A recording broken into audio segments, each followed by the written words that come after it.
Hello students, welcome back to Maths Palace. आज हम exercise 9.2 start करने वाले हैं, तो चलिए करते हैं स्टार्ट। तो in question number 1, A B C D is a parallelogram, A perpendicular on D C and C F is perpendicular on A D. If A B की वैल्यू गिवन है 16 centimetre, A is 8 centimetre and C F is 10 centimetre, then find out A D.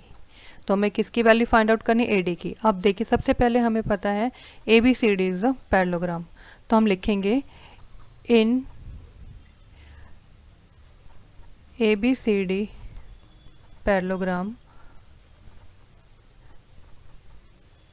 Area of A B C D, area of A B C D क्या होगा, base into height. Clear, ये हमें formula पता होना चाहिए किसका, ये parallelogram का फॉर्मूला है। फाइंड आउट करना है हमें पैरेललोग्राम का एरिया, तो area of parallelogram base into height. Now what is the base, base is C D. If we consider C D is a base, then the value of base is 16 centimetre and height is 8 centimetre. Clear, तो हम यहाँ लिख देंगे। अब एक चीज़ और आपको पता होनी चाहिए, एक ही फिगर है जो कि पैरेललोग्राम है, और एक फिगर में दो परपेंडिकुलर्स हमें दिए हुए हैं जो कि ए और सी एफ है। तो एक ही फिगर में दो परपेंडिकुलर है तो दोनों इक्वल होंगे। इक्वल का मीनिंग ये है कि जो भी हम एरिया लिखेंगे, दोनों का एरिया फाइंड आउट करेंगे, अलग अलग परपेंडिकुलर्स के साथ इक्वल होंगे वो दोनों।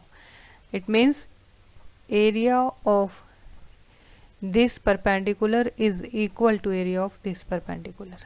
क्लियर, तो हम क्या करेंगे, अब इन दोनों को इक्वल रखेंगे। तो अगर हम बेस लेते हैं सी डी, ठीक है, सी डी अगर हम बेस लेते हैं तो हाइट हमारी है ए, इक्वल टू में, क्योंकि दूसरा भी इसी फिगर के अंदर हमारा परपेंडिकुलर ड्रॉ हो रहा है तो इक्वल रखेंगे। तो अगर बेस ले रहे हैं एडी, अब देखिए बेस हम एडी क्यों ले रहे हैं, इसका रीज़न ये है क्योंकि हमें फाइंड आउट करनी है एडी की वैल्यू, इसलिए हम बेस क्या लेंगे, एडी।